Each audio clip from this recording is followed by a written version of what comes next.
Começa agora o programa Cerebrando, o seu podcast de teologia. Cerebrando, fé e razão em um só pensamento.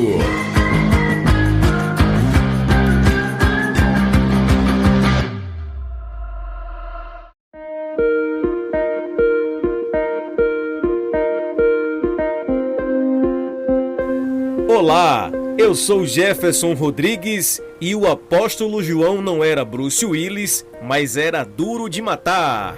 Fala, turma! Seja bem-vindo ao Cerebrando de número 21. Hoje, dando sequência à série sobre as igrejas da Ásia, vamos falar sobre a igreja de Esmirna. O bate-papo de hoje tá muito bacana, tá especial. Seja bem-vindo e vamos juntos cerebrar mais uma vez.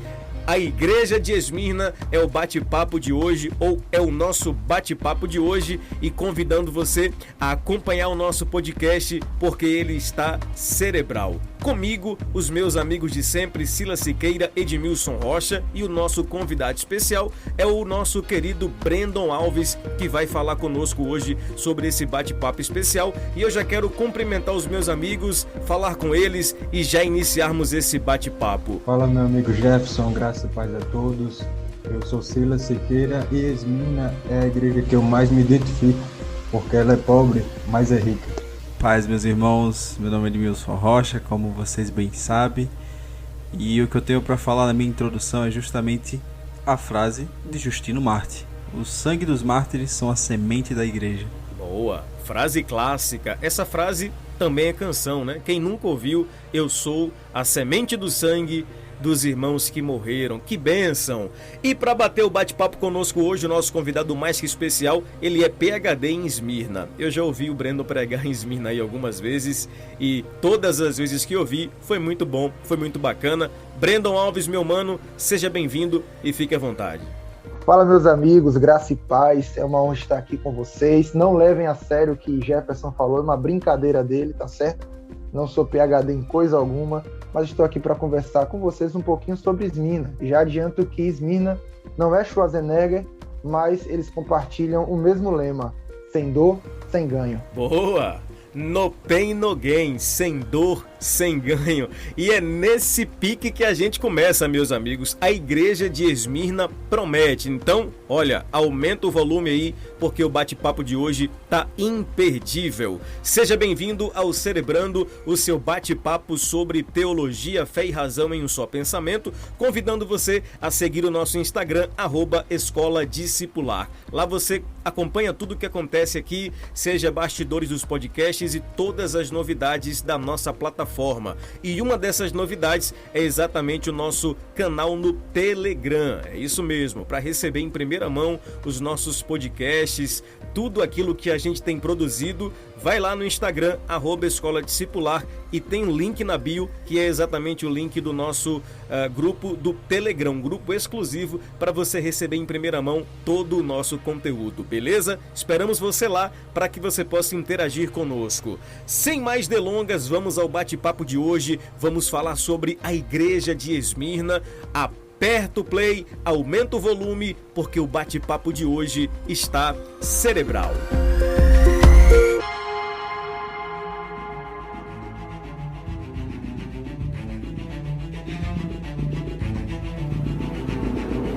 Muito bem, meus amigos, começando então o nosso bate-papo sobre a igreja de Esmirna. Na semana passada falamos sobre a igreja de Éfeso e foi um bate-papo muito proveitoso com o Jonatas Costa. Hoje está conosco aqui o Brandon Alves, ele que é presbítero da Assembleia de Deus aqui no estado de Sergipe, um grande amigo e, sem dúvidas, um dos maiores expositores que nós temos aqui por essas regiões. Eu já quero que o Brandon nos introduza aí nessa realidade de Esmirna, que tem um significado bem interessante, né? Mirra, que por sua vez dá a ideia de perfume ou cheiro suave.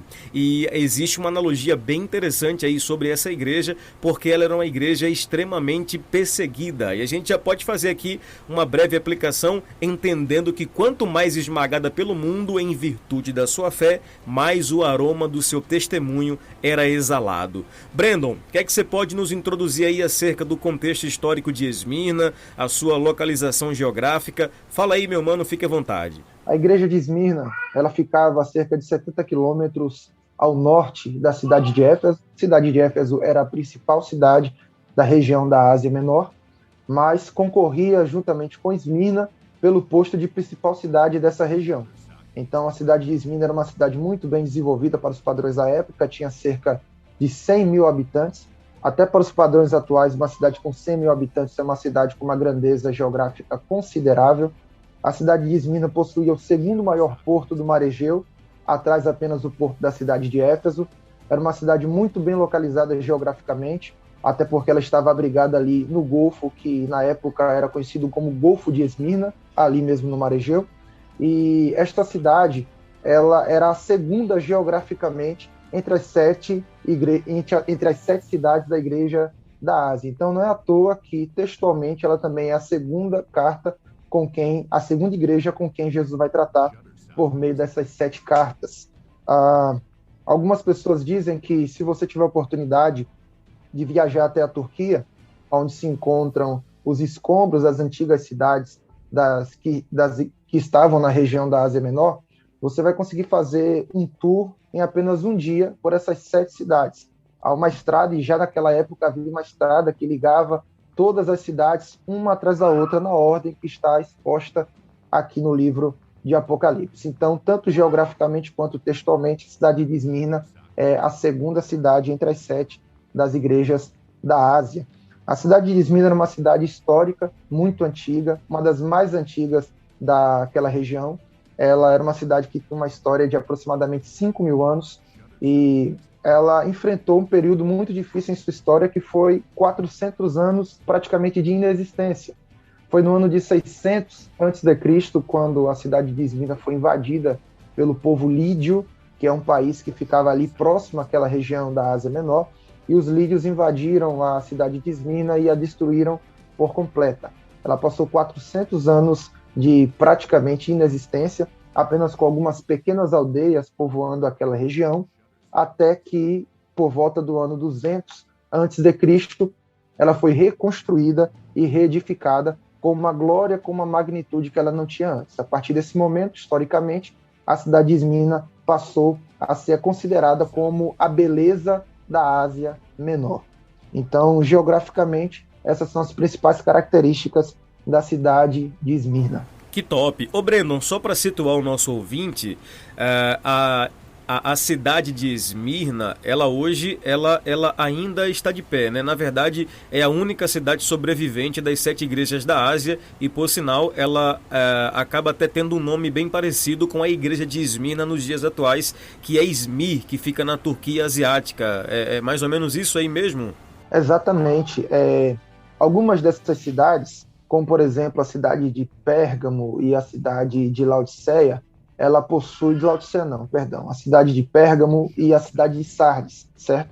São cidades que ainda possuem uma existência hoje em dia, ainda existem, ainda estão de pé, porém não com a grandeza que foram nos tempos bíblicos. Então, com a mesma grandeza, com a mesma magnitude, nós temos apenas a cidade de Esmirna, que hoje corresponde à atual cidade de Izmir. Hoje ela tem aproximadamente 255 mil habitantes, é uma cidade grande e bem desenvolvida. Bacana, muito bem. E aqui, finalmente, meus amigos, nós podemos chegar às aplicações práticas dessa igreja a partir do capítulo 2, verso 8 do livro do Apocalipse. E vai se repetir aqui aquele padrão estabelecido por Jesus, como a gente viu na igreja de Éfeso, e vamos ver também nas demais igrejas. Jesus se apresenta ao anjo da igreja, denotando as suas características, para depois perceber e detectar as características daquela determinada igreja. Ele vai dizer o seguinte: ao anjo da igreja de Esmirna escreve: isto diz o primeiro e o último, o que foi morto, e reviveu. Ô Silas, a maneira como Jesus se apresenta, ela é muito peculiar. E nesse caso em específico, ele vai se utilizar aí de duas expressões que denotam exatamente a ideia central do Evangelho, que é cruz e túmulo, morte e ressurreição. Como é que dá para a gente pensar um pouco mais aí sobre essa apresentação do Cristo para essa igreja, a igreja de Esmirna? Nessa apresentação, Jesus ele faz, como foi dito, o resumo da doutrina cristã.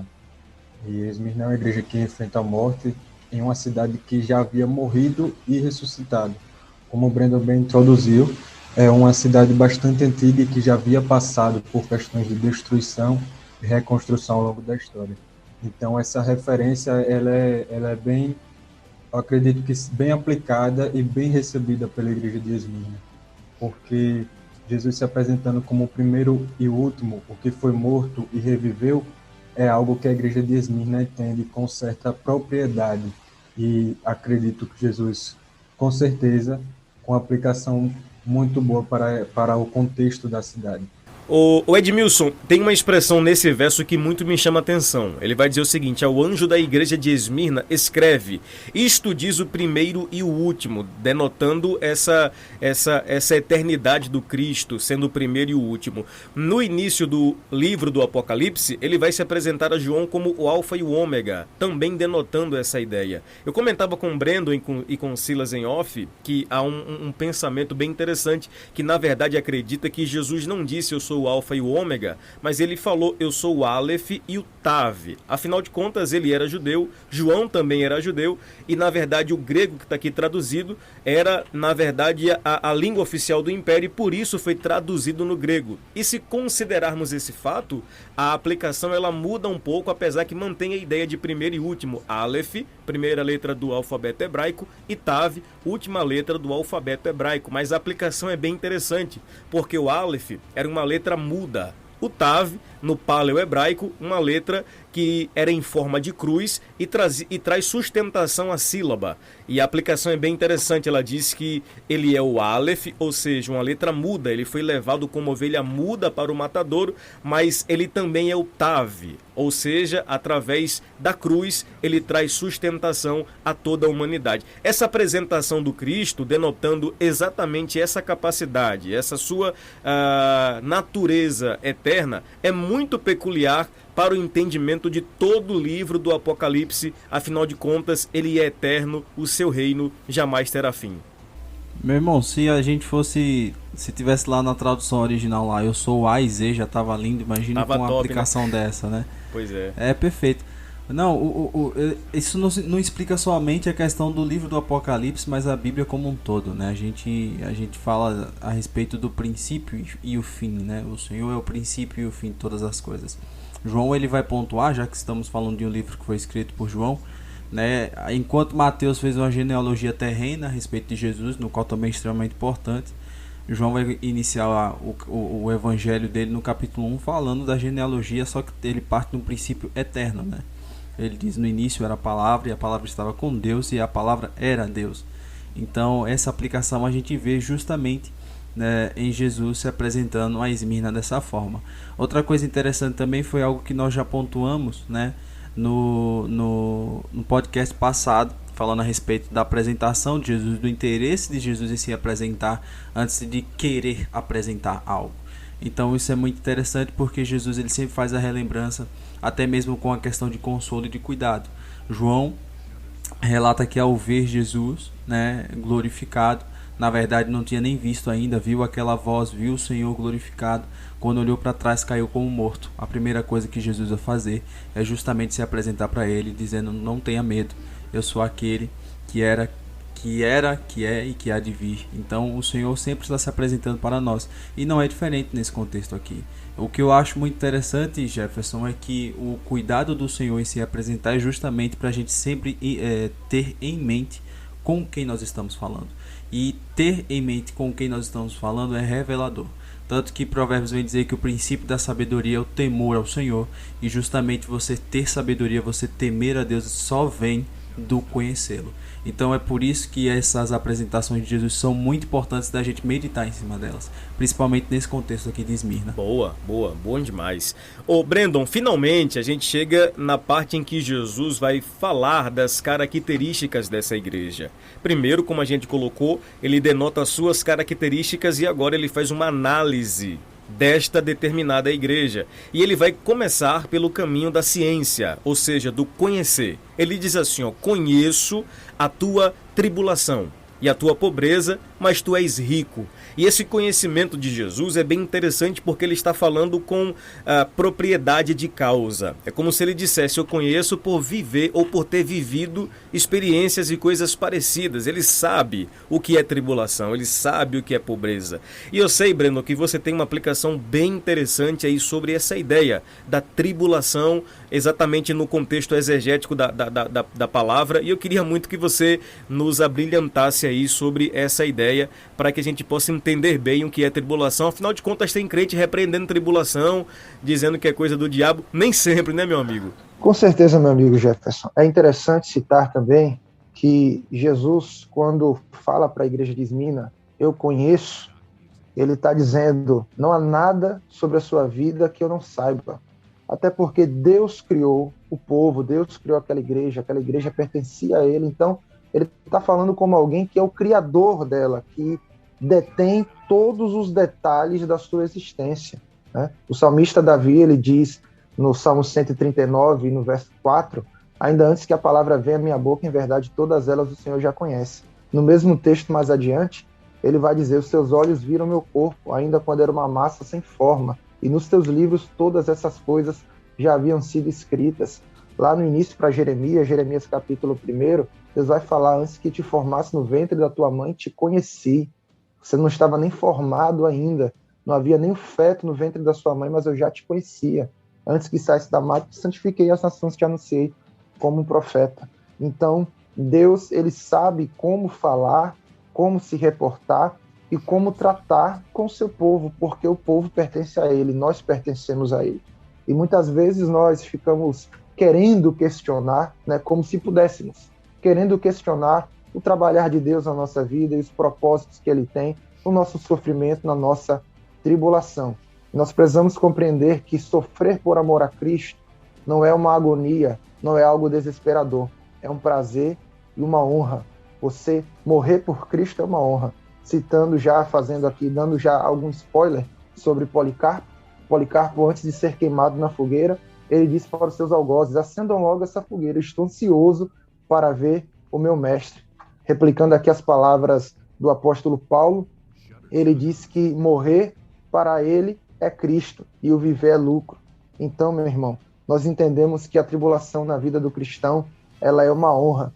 Jesus, ele deixou bem claro lá em Mateus 16, versículo 24, que aquele que quiser vir após mim, negue-se a si mesmo, tome a sua cruz e siga-me. O evangelho não foi prometido mar de rosas, não foi prometido coisas que agradem o seu ego e massageiem o seu bem-estar. Pelo contrário, o evangelho nos garante cruz, renúncia. Só que essa cruz, essa renúncia é algo prazeroso, porque você sabe que tudo isso, todo esse sofrimento, toda essa tribulação do tempo presente, não há de se comparar com a glória que em nós há de ser revelada. E falando aqui sobre a primeira característica que Jesus cita da igreja de Esmirna, eu conheço a tua tribulação, é muito interessante, muito amplo, apenas esse termo que Jesus utiliza, porque a palavra tribulação, no grego, tem a palavra correspondente tlipsis, e a palavra tlipsis significa esmagar ou espremer, nos traz um dos aspectos da tribulação. Quando passamos pela tribulação, nós temos a sensação de que estamos sendo apertados, pressionados, esmagados e espremidos. E é interessante citar que esse é o processo que se fazia com a uva no lagar. Pisava-se a uva para produzir o seu suco, e do seu suco se produzia o vinho, o fruto da vide. Então, nós entendemos que a pressão da vida, ela não vem para nos destruir por completo. Deus permite essa pressão, Deus nos traz essa tribulação para revelar quem nós somos, para expor aquilo que está dentro de nós. Perceba que tem muitas pessoas que às vezes se enfraquecem na fé simplesmente com o argumento de que foram pressionados até demais. simplesmente com o argumento de que passaram por uma tribulação que não poderia suportar. Só que, na verdade, aquela tribulação não destruiu a fé da pessoa. Aquela tribulação expôs a fé que estava dentro dela.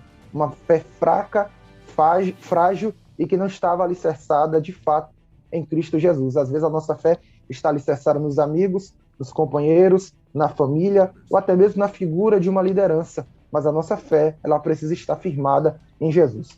A palavra tribulação, que tem essa correspondente grega, que é a palavra tlipsis, na verdade, a palavra tlipsis, ela se origina de uma palavra, de um termo em outro idioma, que é o latim, né, que é a palavra tribulum. Não sei se é assim a pronúncia, ou é tribulum, mas a palavra tribulum, ela significa vara utilizada para debulhar grãos. E isso nos remete ao mesmo processo que é feito com o trigo, para separar o trigo da palha. Você pegava uma vara, colocava o trigo na eira, pegava uma vara e batia com aquela vara no trigo até que o trigo se separasse por completo daquela palha. E nós temos aqui mais uma reflexão interessante, que à medida que nós somos debulhados como o trigo, é um processo, é um dos aspectos da tribulação. Na verdade, essa tribulação também não é para nos destruir, não é também para ver o nosso fim. Essa tribulação é para que sejamos purificados, para que aquilo que não tem serventia, aquilo que não presta, seja removido. As palhas que estão incrustadas no nosso ser, na nossa vida, na nossa alma, quando nós somos surrados pela tribulação, essa palha ela se desprende de nós, até que nós possamos chegar na estatura de varão perfeito, como nos ensina a palavra de Deus. Que top, cara. Eu penso que Brendo ele já esgotou todas as possibilidades dessa exegese, mas ele sempre me surpreende com alguma coisa tirada da cartola. Meu Deus. É tipo Silas com o Pai Nosso, né, velho? Eu ia falar isso, cara. Eu vou proibir Brandon de falar sobre a igreja de Esmirna e Silas de Pai Nosso, porque é aquela carta mestre de Yu-Gi-Oh! Que acaba o jogo e a gente fica sem ter o que falar aqui, cara. É o exódio dos caras. É o exódio. Mas, ó, eu vou lançar uma para Silas aqui, ó. Ele abriu o podcast falando sobre a questão da riqueza, da pobreza, e essa é a segunda característica que Jesus percebe nessa igreja. E essa expressão, cara, ela é muito forte. Ele fala assim, ó: conheço a tua pobreza, mas tu és rico. Parece, Silas, um aparente paradoxo, mas na verdade o que Jesus está analisando e está qualificando essa igreja é exatamente a ideia do ser e não do ter. E dá pra gente falar muita coisa aí a respeito disso, né? Ainda bem que você disse que dá para falar muita coisa, porque eu vou alugar agora aqui um pouco os ouvidos da galera para falar um pouco sobre essa característica da igreja de Esmirna. E a gente vai começar falando sobre a característica histórica disso, né? A igreja de Esmirna ela era muito pobre, composta por escravos, pessoas desfavorecidas, e as demais, por causa da fé em Cristo, tinham suas propriedades e riquezas confiscadas, ou seja, era até impedido de prosperar financeiramente. E aí Jesus ele vem com esse parecendo ser um paradoxo, ele vem com o mais rico, porque nos padrões humanos a riqueza é ter, mas nos padrões divinos a riqueza é ser. Eles não tinham, mas eram. E é justamente nesse paradoxo que a gente vai conseguir aplicar uma definição do que é riqueza para o cristão. Porque é um assunto que está em alta hoje. Riqueza é um assunto em alta, investimento, riqueza e prosperidade financeira também. E muitas vezes os cristãos não sabem como agir diante dessa questão de riqueza. Será que é pecado o cristão ser rico? Será que essa questão do ter e do ser não dá para o cristão relacionar com a riqueza? E para isso eu puxaria a história do jovem rico aqui. O jovem rico ele vai se apresentar para Jesus no primeiro versículo como se ele se apresenta como uma pessoa perfeita. Ele diz que segue tudo o que o mandamento manda e pergunta o que deve fazer para ser salvo. Porém, Jesus, na resposta, ele já quebra a perna do jovem rico, porque ele vai dizer que para ser perfeito, você vai precisar vender tudo o que tem e dar aos pobres. É como aquele texto, acredito que o jovem rico conhecia tudo, mas não conhecia a história de Isaac, não conhecia a história de Abraão e Isaac. porque aparentemente foi um teste de Jesus para saber se para ser ele estaria disposto a deixar de ter. E isso, por mais que pareça que uma coisa anula a outra, não anula. Não é o cristão rico não anula a questão dele ser salvo. Porque o problema não é que o jovem rico era rico ou tinha posses, mas as posses tinham ele. Porque a Bíblia vai dizer que ele, falando que cumpria tudo, que fazia tudo desde criança, quando ele recebe esse desafio de Jesus, ele vai se entristecer. Mas veja, o motivo do entristecimento dele poderia ser por ele ter descoberto que não era perfeito, ou por ele não ter conseguido se tornar perfeito. Mas a Bíblia vai deixar a razão da tristeza dele. A Bíblia vai dizer que ele ficou abatido porque tinha muitas riquezas. Ele ficou abatido pela situação do ter dele e não do ser. Ele estava apegado ao ter e não ao que ele era. E o problema do cristão com a riqueza é quando a riqueza o tem e não quando ele tem a riqueza. E realmente é difícil o rico entrar no reino do céu, porque para o cristão ele se relaciona com a riqueza como um mordomo. Quem tem a riqueza é Deus e quem administra somos nós. Então, nós nos tornamos ricos. Claro que existe uma parte de meritocracia e de toda essa questão, mas Deus ele nos capacita com relação à riqueza para nos comportarmos como servos, como mordomos dele. A maneira como nós usamos a riqueza que Deus colocou nas nossas mãos. E aí, muita gente costuma puxar exemplo de vários homens que foram ricos, e eu vou puxar aqui também, na questão da Bíblia. Salomão foi o homem mais rico da época dele, mas no final da vida dele ele disse que tudo era vaidade.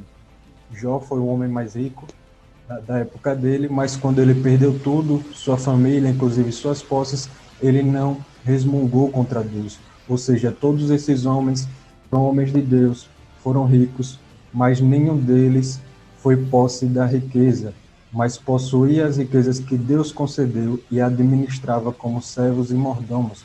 E é essa relação que o cristão deve ter com a riqueza.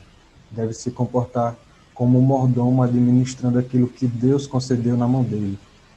Então, talvez você encontre uma resposta por estar fazendo tanto esforço e ainda não ter conseguido prosperar.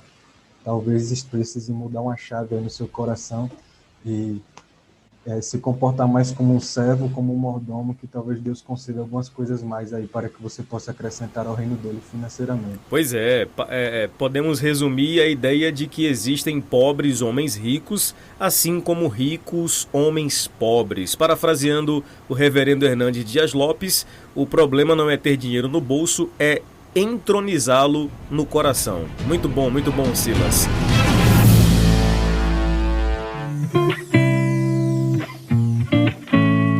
Bom, nós chegamos aqui, Edmilson, a mais uma análise que Jesus faz dessa igreja. Ele vai dizer o seguinte: eu conheço também a blasfêmia dos que se dizem judeus e não são, mas são sinagoga de Satanás. Cara, essas expressões do Cristo são muito fortes. Ele faz análises fortes e sentenças mais fortes ainda. Ele está falando de uma produção religiosa que é mentirosa. Gente que dizia que era judeu sem ser, mas na verdade eram sinagogas de Satanás. Essa ideia de blasfêmia e sinagoga de Satanás são muito presentes aí nesse texto e ao tempo que são reveladoras, e dá pra gente falar um pouquinho sobre elas aí também. Fique à vontade para discorrer. Não, cara, Jesus enquanto homem já falava coisas muito fortes. Imagina ressurreto, né? Imagina glorificado. Com o corpo glorificado, hein? É que o bicho ia pegar mesmo. Mas a blasfêmia, ela é muito diferente de difamação, né? Difamação é você falar mal de alguém, né? Tipo o Jefferson. Tô com saudade de Jefferson, foi mal. É tipo o Jefferson falar mal de mim. Mas blasfemar é você falar mal do Senhor. Então você tinha, né, ali pessoas que, dizendo ser judeus, blasfemavam contra o Senhor. Essa é uma realidade muito séria, né? Eu queria pontuar aqui depois a questão do contexto, não só geopolítico, mas também do contexto religioso de Esmirna, que mostra bastante, com mais clareza ainda, por que Jesus está falando isso. Mas voltando à questão da blasfêmia, né, eles direcionavam, né, a difamação para os irmãos de Esmirna. mas na verdade blasfemavam contra o próprio Senhor. Então você percebe que a gente parte da primícia do próprio Cristo, né? Jesus ele falou assim para os discípulos, ele disse: vejam que esta é a primícia, nenhum discípulo é maior do que o seu Senhor. Se me perseguiram, também perseguirão vocês. Então vocês veem aqui essa difamação, essa blasfêmia acontecendo de uma forma simultânea. Enquanto eles difamavam os irmãos, ao mesmo tempo blasfemavam contra o Senhor. Por isso que Jesus vai situar isso, vai definir isso como sinagoga de Satanás, né? E o vocábulo disso, né, o vocábulo grego para Satanás é diabolo, que significa opositor. E é obviamente o que acontece. No livro de Atos, no capítulo 5, a gente vê uma realidade um pouco semelhante, né? Bem no início da igreja, né? Você vê Pedro e João ali tendo um sinédrio convocado simplesmente porque os caras curaram um aleijado. E aí você vê toda aquela galera se reunindo, o sinédrio todinho, todo o concílio, né? E a Bíblia vem relatar que todos o partido dos saduceus se enfureceram de inveja pelas obras na qual Pedro e João estavam fazendo. Ora, a igreja já estava tão influente que até os próprios fariseus, que eram pessoas de extrema influência, já estavam caindo por terra. E Pedro e João e a igreja do Senhor já estava como até o próprio Silas gosta muito de relembrar essa frase, todo dia ia sendo acrescentado os que iam sendo salvos. Então a igreja não parava de crescer. E aí nós vemos essa realidade na qual essa sinagoga de Satanás, no contexto agora de Atos, vem se levantar contra a obra do Senhor. Então a questão é que sempre isso vai se repetir, justamente porque a sinagoga de Satanás tem um dono que é justamente o opositor da obra do Senhor. Então eles se diziam judeus, se escondiam de rótulos da religião, né, no rótulo da religião na verdade, mas eram diabólicos, né? Essa é a questão. Enquanto nós vemos Silas aí falando muito bem a respeito do nosso coração, irmãos, quando ele diz que nós não fazemos, nós somos, a mesma coisa acontece na sinagoga de Satanás. Eles simplesmente não fazem, eles são, né? O próprio João vai definir muitos líderes como os próprios anticristos, né? Vários anticristos. Então você percebe que a questão do outro lado também não é diferente, não é simplesmente fazer, mas é ser. Então isso é muito importante para contextualizar os desafios que a igreja de Esmirna estava passando em estar perto desses caras. Por outro lado também, como eu disse que eu queria contextualizar a respeito da questão da geopolítica, nós estamos dentro do contexto de uma cidade que tinha padroeiros, né, Jefferson? Eles cultuavam bastante Poseidon, Artemis, Demetra, Demetra. E eles tinham isso justamente por causa das questões das riquezas daquela terra. Então acho que pontuar essa questão condiz muito com o que Silas falou. Porque nós temos um povo que em potencial tinha muita capacidade de ser rico, né? Porém se tornou-se pobre por causa do nome do Senhor, mas essa pobreza, né, justamente procede de uma riqueza espiritual. A gente tem um local que o próprio Brandon já pontuou, que era um local regado pelo mar Egeu, e eles dedicavam isso, né, eles acreditavam o deus Poseidon, justamente porque no período na qual Alexandre o Grande tomou conta daquelas terras, Esmirna vai se tornar um dos maiores portos da Ásia Menor, naquela região. A gente tem o culto a deus Artemis, justamente porque ela era venerada, né, por causa da caça, que em Esmirna era muito boa. E também você tem Demetra, que é a deusa da agricultura. Então você vê que todo o contexto financeiro é de proporção muito boa. Então, juntando as duas coisas, nós vemos em potencial uma igreja que podia ser rica em termos financeiros, mas recebeu uma riqueza muito maior. Essa riqueza que provém desses desafios justamente de confrontar a sinagoga de Satanás. Eles receberam essa riqueza pelo fato de que não se opuseram à obra de Deus, mas compartilharam nessa obra do Senhor, sendo perseguidos, sendo difamados e perseverando nessa perseguição. E agora uma coisa que eu acabei deixando escapar, eu percebi quando Edmilson falou, nesse contexto da cidade estar sendo rica, Esmirna fez um movimento exatamente contrário do que o jovem rico fez. Eles preferiram trocar o T pelo C. eles perdiam suas posses e sua capacidade de prosperar financeiramente para serem cristãos. E é interessante essa questão do ser, porque o que me chama a atenção nessa parte é que a Bíblia vai se referir a essas pessoas que blasfemavam mas são a sinagoga de Satanás e não da sinagoga de Satanás. Ou seja, eles são a sinagoga de Satanás. É o templo do engano. E é muito interessante nós voltarmos os nossos olhos para isso, nos preocupar com o que nós temos sido, com o ser e não com o ter. Eles poderiam muito bem olhar para fora e tentar enxergar a sinagoga de Satanás fisicamente. Muitas vezes nós apontamos para lugares, nós apontamos para coisas, mas não conseguimos enxergar pessoas. O que tem saído de nós provém de onde? Do que será que nós temos promovido? Blasfêmias? Porque muitas vezes, se você for olhar para fora, você vai poder justificar isso através de vários preconceitos que se tenham, conceitos formados que se tenham com relação a lugares, com relação a tipos de pessoas. Mas quando você olha para dentro, você pode perceber que a blasfêmia, que todo esse problema causado pelas pessoas que são sinagoga de Satanás, essas pessoas podem estar disfarçados de irmãos, escondidos nos rótulos religiosos, promovendo essa construção de oposição e fragmentando o evangelho por dentro. Então é muito importante a gente se atentar ao ser e não de onde vem, porque quando nós se atentamos ao ser, nós buscamos a essência e nós descartamos toda a aparência.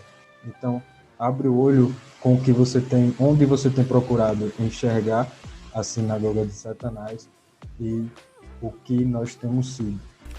Resumindo, tava cheio de maçom lá na igreja de Esmirna. Basicamente isso aí.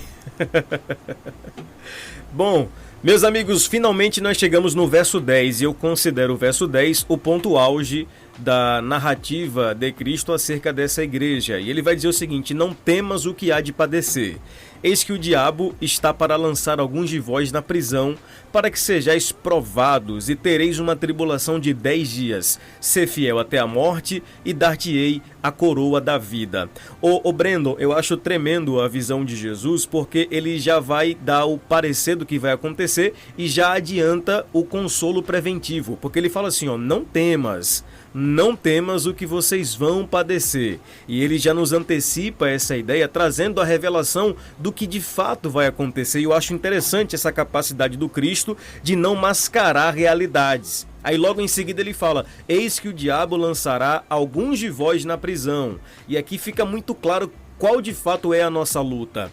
Nossa luta, ou a luta dos cristãos naquele tempo, não era contra o sistema opressor de Roma, nem tampouco contra esse sistema religioso pagão que imperava sobre eles. Mas, na verdade, o executor, o arquiteto daquilo tudo era o diabo. Então, talvez isso aqui nos ajude a ressignificar quem de fato, ou contra quem de fato nós estamos lutando. Não contra sistemas, mas contra o executor de tudo isso, que é o diabo. E parece que nós vivemos esse tempo de ter que lembrar isso à igreja, que o nosso inimigo, o nosso adversário ainda é o diabo. É ele quem arquiteta e promove tais situações. Exatamente como Jefferson pontuou, Jesus ele apresenta o problema e já dá a solução do problema.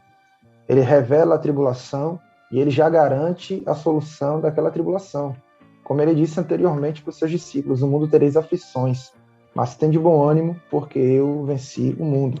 Essa mesma mensagem, com outras palavras, ele direciona agora para os cristãos que estavam na cidade de Esmirna. Então, quando Jesus fala também com a igreja de Esmirna, dizendo, não temas as coisas que há de padecer, é como se Jesus estivesse garantindo, calma, o Pai está aqui. O Pai está on. O Pai está on. Vocês estão passando por uma grande tribulação e vão passar mais ainda. Porém, eu estou aqui com vocês, tá bom? Fica tranquilo. Eu estou no controle de todas as coisas. É uma garantia maravilhosa que Jesus nos dá aqui. Que nós passaremos pela tribulação, mas não passaremos sozinhos. Então, quem está ouvindo esse podcast tem duas opções. Ou você pode passar pela calmaria sozinho, ou você pode enfrentar a tribulação acompanhado por aquele que criou os céus, a terra e tudo que há no universo. Então, o Criador de todas as coisas, ele garante eu estou aqui com vocês, não temas as coisas que vocês hão de padecer. E ele fala aqui, como o Jefferson já apontou, eis que o diabo lançará alguns de vós na prisão para que sejais tentado. Tem gente dando murro em ponta de faca. Tem gente querendo brigar com o sistema. Não estou dizendo que você deve ser conivente com aquilo que está errado, que está fora dos padrões bíblicos, com aquilo que não foi o que Jesus ensinou. Prega a verdade em tempo e em fora de tempo. Mas direcione a sua luta. Direcione os seus esforços. Não direcione os seus esforços aos homens, não direcione os seus esforços a sistemas, a instituições, não direcione os seus esforços ao próximo. Direcione os seus esforços e a sua luta contra aquele que é, de fato, o seu opositor, como disse também o nosso irmão Edmilson. O diabo, ele é o nosso opositor, ele é o nosso inimigo. Que bênção, que bênção. E a gente chega finalmente aqui às últimas 3 considerações acerca dessa igreja, que na verdade são as recomendações de Cristo a ela. Ele vai dizer que diante desse contexto de tribulação, essa igreja deve permanecer fiel. E a ênfase que ele dá é exatamente essa, ser fiel. E é interessante que uma característica cultural dos esmirnos era a sua fidelidade ao Império Romano. Eles eram considerados amigos de Roma. E Jesus faz uma espécie de pedagogia semântica, recomendando que eles permaneçam fiéis, mesmo que isso custasse a própria vida deles. E aqui a gente até já falou um pouco sobre Policarpo, e é inevitável não falar sobre Policarpo, porque possivelmente ele foi o bispo de Esmirna, segundo William Hendrickson, e ele foi discípulo de João. E João foi aquele apóstolo que doutrinou Policarpo, que por sua vez era o bispo desta determinada igreja. E todos nós aqui conhecemos a história de Policarpo. Ele morre queimado vivo no ano 155 depois de Cristo, aos 86 anos, exatamente por recusar-se a adorar a César e declarar a sua fidelidade a Cristo. Ô Brandon, falar de Policarpo é sempre emocionante, porque o seu testemunho de vida de é simplesmente inspirador. Exatamente, Policarpo é uma das figuras da igreja primitiva mais proeminente com relação ao seu martírio, né? Dizem os historiadores que quando os oficiais romanos passavam, não somente em Esmirna, mas isso acontecia em outras igrejas daquela região da Ásia Menor, em outras cidades que eram dominadas pelo Império Romano, os oficiais chegavam diante do ajuntamento de pessoas, eles levantavam a sua mão e diziam, viva César. Só que só os cristãos, eles diziam, viva a Jesus de Nazaré, a Jesus Cristo. Glorificavam a Cristo em meio à glorificação ao imperador romano.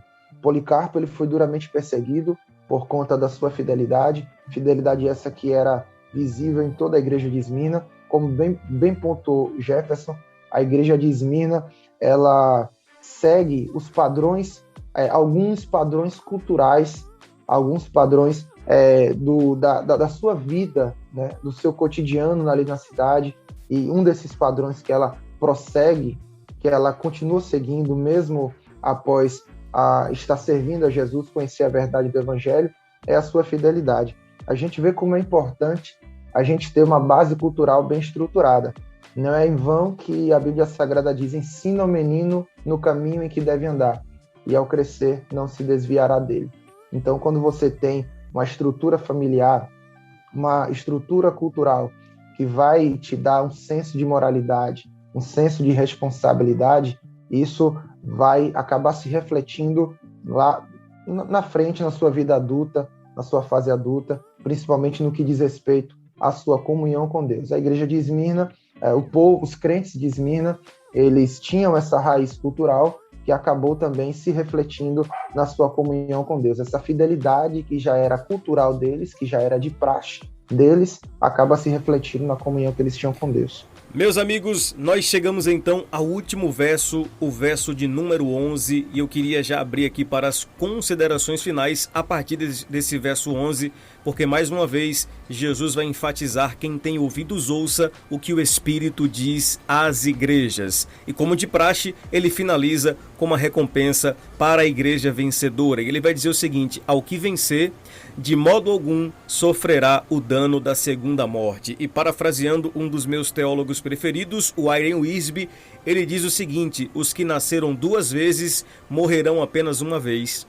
Aqueles que nasceram apenas uma vez morrerão 2 vezes. Essa é a recompensa do Evangelho de Jesus. Silas Siqueira, que igreja maravilhosa a igreja de Esmirna, e quanta lição a partir dessa narrativa bíblica que nos é apresentada.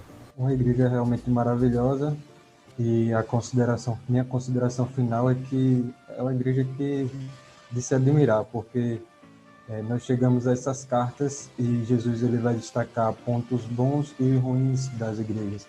E acaba sendo sempre uma orientação voltada a melhorar aquilo que há de ruim na igreja. A maioria das recomendações nas cartas são essas. E quando você vai receber uma carta de melhoria, uma carta de recomendação de melhora, quanto mais curta, melhor, porque é sinal que você está indo bem. Daí nós chegamos à carta de Esmirna, bastante curta.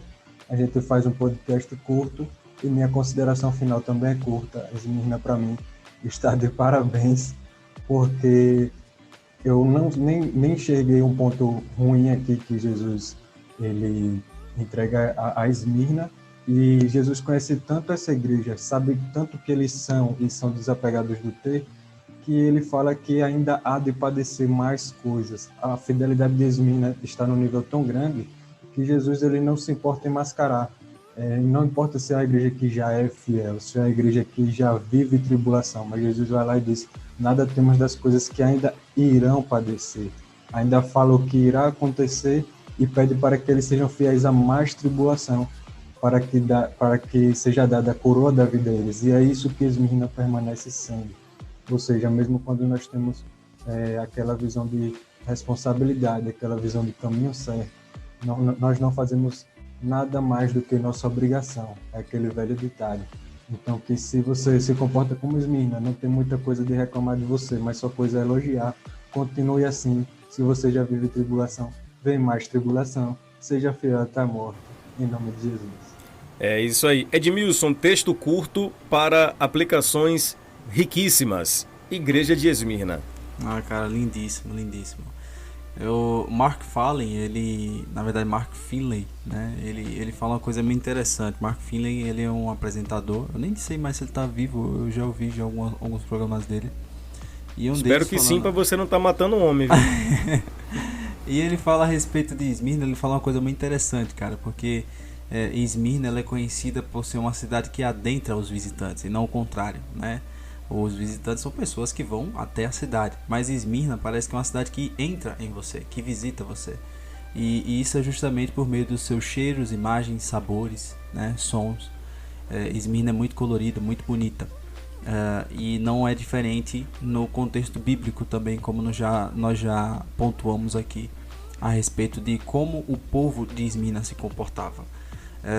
E o que é interessante de analisar essa questão é porque nós temos aí todos os sentidos e emoções sendo mexidos por uma cidade tão bela, porém como se não fosse mais contra a maré, o Senhor vem convidar Esmirna a ter a fé mais racional possível em meio a uma cidade tão emocional. Então você vê o Senhor mostrando uma maturidade por meio dessa perseguição a essa igreja. E isso não se faz diferente quando a gente vai falar novamente a respeito de Policarpo, porque a palavra que foi pregada a Policarpo foi um evangelho tão puro que transformou a vida desse cara, como o próprio Brandon já falou, 86 anos. Então um cara que viveu a vida toda para Cristo. E o que é engraçado é que os relatos históricos, irmãos, vai falar que Policarpo, ao receber os seus algozes, ele convidou os caras para comer, velho. Então, para você ver, é assustador. Os relatos vêm dizer que os soldados ficavam assustados porque ele só sorria. E aí, ao comer, depois de dar comida e bebida para os seus algozes, ele pede para orar. E ao sair do quarto, ele diz: hoje eu lhes agradeço por permitirem que eu participe do cálice de Cristo e dos mártires cujos corpos e as almas ressurgirão na eternidade. Aceitem-me como sacrifício vivo. E aí ele se entrega. E aí, como se não fosse diferente, né? De arrepiar. Eu tava colhendo essas coisas aqui e só já tava me arrepiando lá, e aqui não é diferente. O Policarpo, ele é ousado, porque ele tem um Deus que tem um espírito de ousadia. E ele vem dizer, fala assim: chamem as feras, pois não vejo sentido nenhum em trocar o melhor pelo pior. Ou seja, ele considerou o pior e continuar vivo, e o melhor era viver.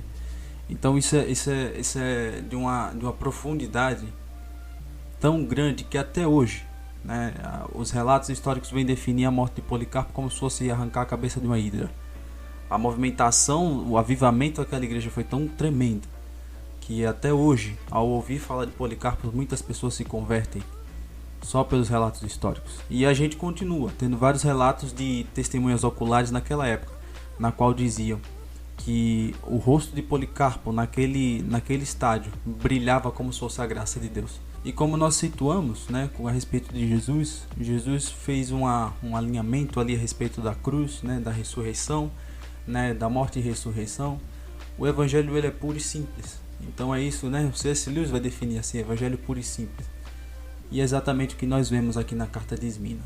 É um avivamento, é a vida da forma que ela deve ser diante do Senhor. Entrega e simplesmente entrega. Joia! Brandon Rubens Alves. Ó, amigo, a gente conhece o nome completo, cara, o nome inteiro. Meu amigo, obrigado pela sua participação. Valeu pelo bate-papo aqui. Que igreja maravilhosa. Quanta riqueza em detalhes para que a gente possa aplicar no nosso cotidiano a respeito de Esmirna. E com certeza espero você aqui para outros bate-papos aí como esse. Será uma honra estar mais uma vez aqui com vocês. E de fato, é uma carta riquíssima. A gente fica até...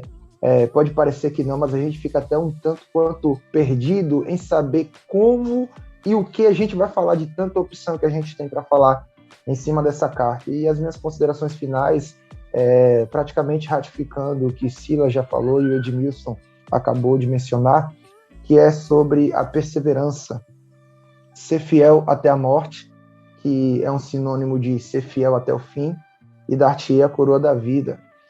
Nessa primeira parte do verso, eu me lembro de Daniel 12:13. Tu, porém, vai até o fim e repousarás no fim dos teus dias. É uma indicação de que a vitória final na eternidade não será para quem chega primeiro, mas será para quem chega até o fim. Aqui na terra, a vitória é para quem chega primeiro. Nos céus, é simplesmente para quem chega até o fim, para quem cruza a linha de chegada. É dessa maneira que a gente conclui a carta de Esmirna, uma igreja perseverante, uma igreja que vai até o fim. Às vezes a gente pode ter uma falsa impressão de que a igreja de Esmirna é uma igreja pobrezinha e coitadinha, mas a igreja de Esmirna é uma grande potência espiritual, se eu posso utilizar esse termo.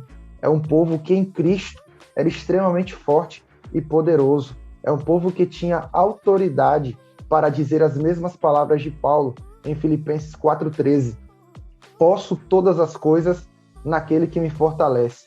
E do contrário do que muitos imaginam, o verbo poder, conjugado por Paulo, não traz o sentido de poder conquistar, de poder galgar, de poder alcançar, mas traz o sentido de poder suportar, de poder resistir, de aguentar todos os sofrimentos e as tribulações que são provenientes da fidelidade a Deus. A igreja de Esmirna é uma igreja que poderia dizer claramente: posso suportar todas as coisas naquele que me fortalece. Show de bola, que bênção, que maravilha. Tríplice amém. Meus amigos, finalizando aqui o nosso bate-papo, claro, antes, lógico, as nossas tradicionais implicações futebolísticas.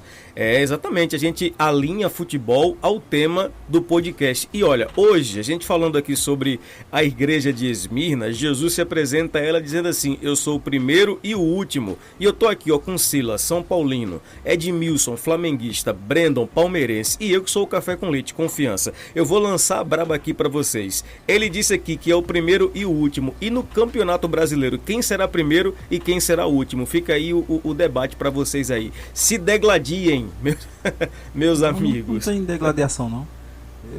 Ainda mais eu, calvinista, Flamengo predestinado. Olha só, cara. Gabigol, o predestinado, né? Ele tatuou lá, né? Aí já é heresia, mas tudo bem. Não. Quando você falou que não tinha discussão, pensei que você tinha virado São Paulino. Olha só, cara. E aí, Brandon, assuma agora a apologia alviverde aí. Olha, como está escrito na segunda carta de Heresias, no capítulo 37, o crente tem que ser igual ao Palmeiras, enverga, mas não quebra. Tem que envergar pra não cair, né, cara? Ótimo. Aí vem os crentes aí e começa a falar que é ser de santos porque a igreja é santa. Aí, São Paulo. Como é que é o versículo do torcedor São Paulino, Silas? Não é um versículo, são várias cartas. Boa. Misericórdia. Tem muita gente que fala que eu não posso torcer pro Palmeiras, ou que crente não pode torcer pro Palmeiras, porque Palmeiras, o símbolo do Palmeiras é o porco, né? E o porco é impuro. Só que no Novo Testamento, Jesus falou para Pedro, não chame de impuro aquilo que eu purifiquei, né? Então tá tudo certo. Meu irmão, Dá-lhe porco. se porco é ruim, imagina o meu que é um dragão, que no Apocalipse... Deixa pra lá. É dose. Deixa quieto. Mas, sobretudo, tenhamos confiança. Ô Jefferson, mas tem um fato aqui que todo mundo precisa concordar. A única verdade aqui que a gente tá dizendo que não é heresia, que todo mundo unanimemente vai concordar aqui, é que o Palmeiras não tem mundial. Opa, aí, cara. Aí você pegou Fake pesado. news. Vai ter que gerar outro podcast. Aí tem que gerar outro podcast. Pode até não ter mundial, mas tem história. É verdade. Não é como um chiminho aí que tem torcedor de 2019 pra cá. Brincadeira. Vamos concluir. Depois dessa, meus amigos, a gente fica por aqui em mais um bate-papo. Que bacana, que bom, que podcast gostoso de fazer, que bate-papo bacana de produzir. Espero que você tenha sido abençoado. Comente aí no espaço para comentários, deixe a sua sugestão. Deus te abençoe e até a próxima em mais um Cerebrando. Um grande abraço e fica com Deus.